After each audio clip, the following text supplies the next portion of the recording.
Before you begin, make sure the power module has been plugged into your gear.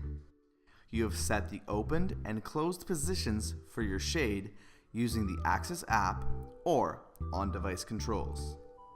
Move your shade to the fully opened position. Decide on where you want to install the power module, making sure that there is sufficient sunlight. You're happy with how it looks.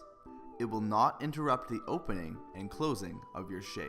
If there is too much or too little cable slack, you can always open the cable cover on the back of the power module to adjust the cable length.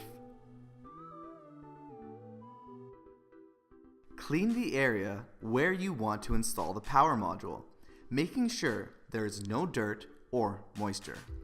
Peel off the protective film on each end of the power module.